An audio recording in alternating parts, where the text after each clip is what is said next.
Hello, everybody. It's Dave Neal, stand-up comic, host of Bachelor Nation News. Happy Hump Day to you guys out there. And we've got an addition to the Katie Thurston versus Nick Viall feud. The library and catalog of content just continues. We'll get into it right now. Follow me on Instagram at DNeals. I'm in Bali. I'm in Indonesia. If you want to see my whereabouts and some of my photography and stories, DNeals on Instagram. That's where to go.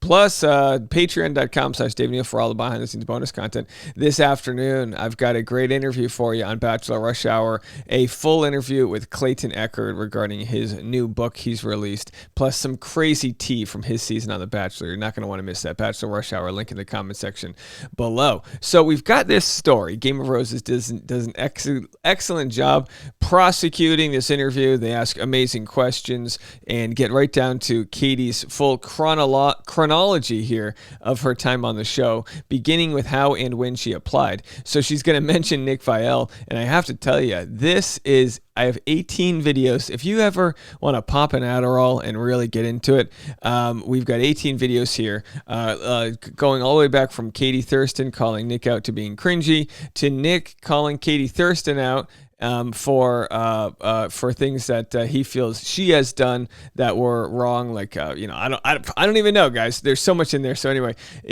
all of the side characters that got in on it, from Chris Conran jumping on Nick, to Grocery Store Joe jumping on Katie, to Caitlin Bristow defending Blake Horseman, who was defending Katie. It is a who's who of, probably the biggest a division in Bachelor Nation, who's on Nick's side and who's on Katie's side. Either way, we are here to just reap the rewards of a nice little feud, to put it plainly. So let's see what she has to say. Yeah. So, this is something we always ask everybody. How did you get into The Bachelor? Did you apply? Were you nominated? How did this idea to even go into this franchise start for you? Loneliness? First of all, I want to tell you guys, this was the second time applying. The first time I applied was back in the day, was in-person interviews. And you'll never believe who the Bachelor was. Nick Viall. I knew it. What? I knew the look in her eye. She was about to set What? off. Yes. Oh, God. But we didn't know at the time, and he hadn't had his little glow up yet. And I remember the interview was going so... Oh my gosh, she calls it his little glow up. God bless Katie Thurston here. With the snark that ladies can, the efficiency of words someone can use to dig at someone. He hasn't had his little glow up yet. I think when you call anything little, like he hasn't had his little, whatever. Oh boy. Well, until Brutal. they said, what are your thoughts on Nick? And I said, he's all right. And I really think had I been more enthusiastic, I could have totally been on his season, but I just had no interest in that. So it was the first time. I think it worked out well for you. I think it worked out how it should have for you, ultimately. I could not imagine being with, Taylor Nolan and Corinne on that season. I would have been, and I was a whole different person back then. Sure. I would have been eaten up alive. Going on from that season was a better time of my life for sure. I don't know. Maybe you would have been in the bouncy house. Who knows? Maybe you could right now be married to Nick Viall. Wow. In another universe. Who knows? Wild. Do you talk to Nick Viall at all? Do you have any kind of relationship with him now? No. Wouldn't it be wild to find out that they used to hook up or something? I'm not starting rumors. That didn't happen. I wouldn't know. But wouldn't that be funny?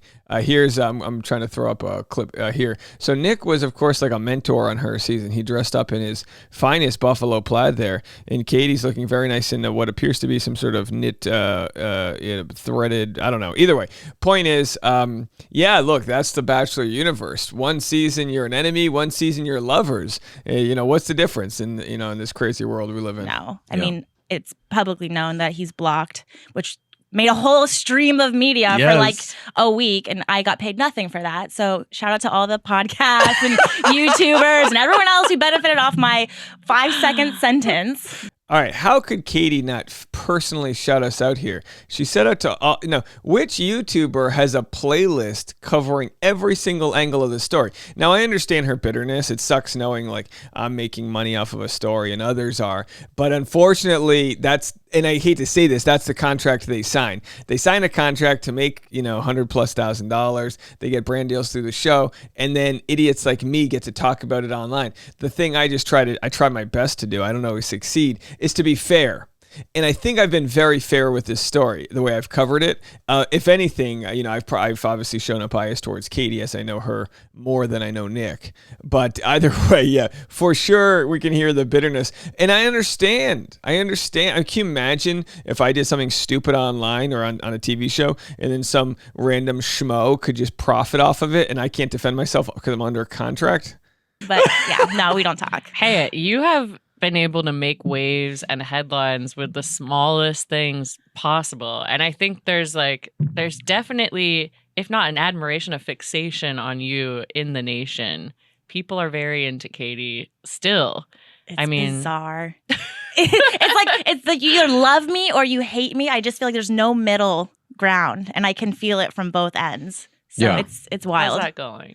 I don't think anyone really hates Katie. I understand the sentiment. I mean, I don't get to see her DMs, but I feel like a lot of people that were upset with her and for whatever reasons have simmered down and moved on. Those people are just angry themselves. I will say, I feel like I'm in a good place. Like you mentioned my followers, it's since dropped. I think that's a lot. Well, obviously Blake and I ended. That was a huge drop. Yeah. But then the people who love you for you stay, and the people who like hate follow you are now hate following someone else, and they've moved on. My point. So I've just done a really good job at like protecting my peace and like keeping the people around me who support me. And if you don't, like if you're not gonna unfollow me, I will block you myself. That's fine. Right. So it's been You great. got rid of 124,000 haters. And counting.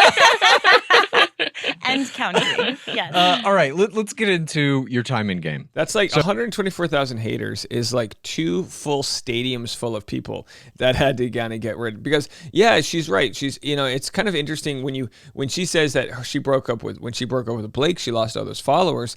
That's partially why I'm sure people that have the PR, celebrities are careful with how they roll out their divorces and their breakups, because there's this parasocial connection to the audience where people feel like they have to choose sides. When in fact, Katie and Blake were only together for a month or two, right? Max. Yeah, sure, they were quote unquote engaged on this TV show, but normal things, breakups. But people will follow you to see the progression of the relationship, and then when that transaction ends, they unfollow. And like Katie said, you just gotta understand that you're gonna drop below 1 million followers. You might not get above that, or at least you won't get above that in the Bachelor niche. Then you have to build your audience elsewhere, the way Maddie Pruitt has done and others. So you had, I would say arguably the most impactful limo exit of all time in the history of the game. Yeah. We all remember you walked out of the limo with a purple vibrator. Yes. Please tell us how that came to be.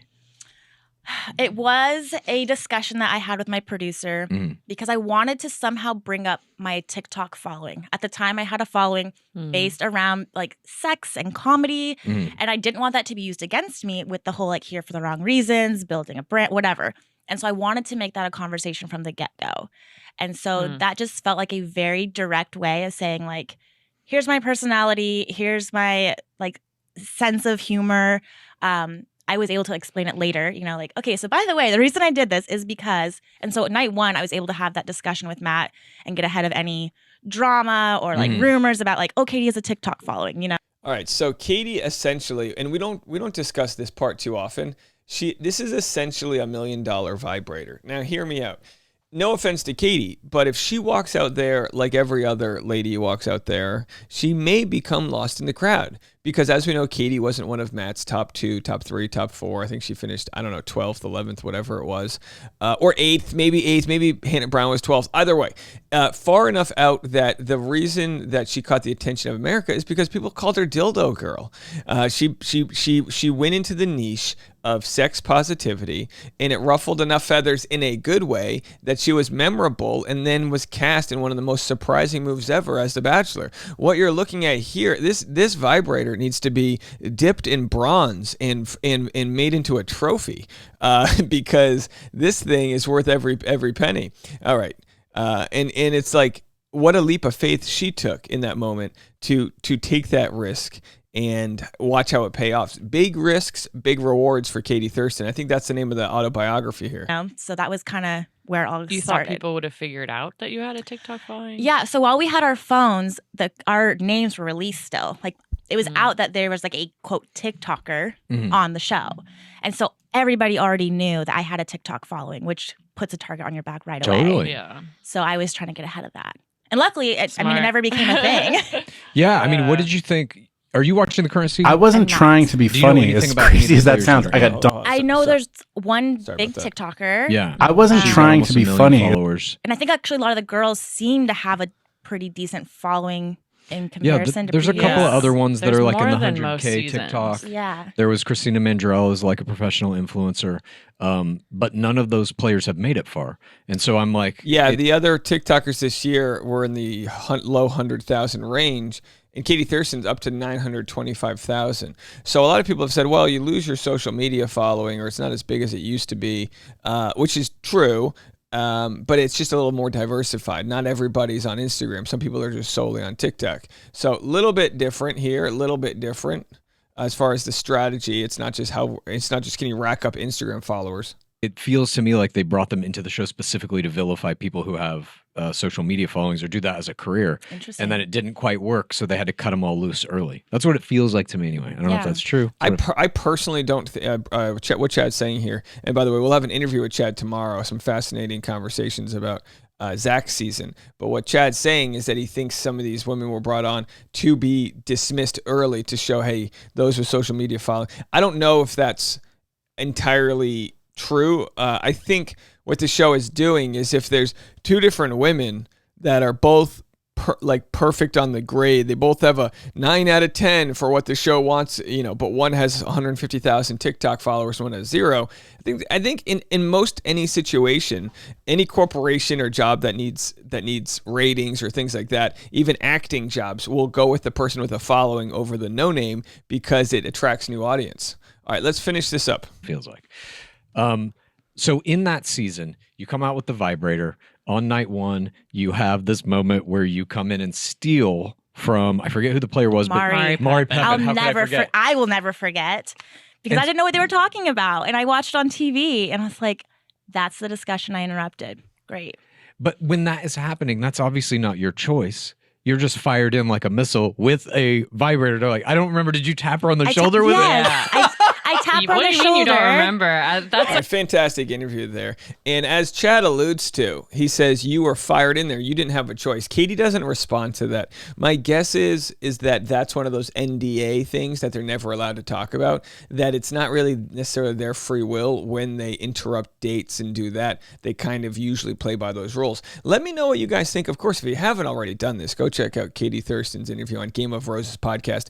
It's fantastic. And this afternoon, I will be airing my interview with Clayton Eckert. We specifically addressed a lot of different topics in his book on mental health, but also talked about his TikTok scandal, and he lets it loose that he wanted to sue the TikToker that made false accusations against him, and Susie had to talk him down. It's a fantastic interview. You're really going to like it. Bachelor Rush Hour, link in the comment section below, and we'll be back with more content right after this.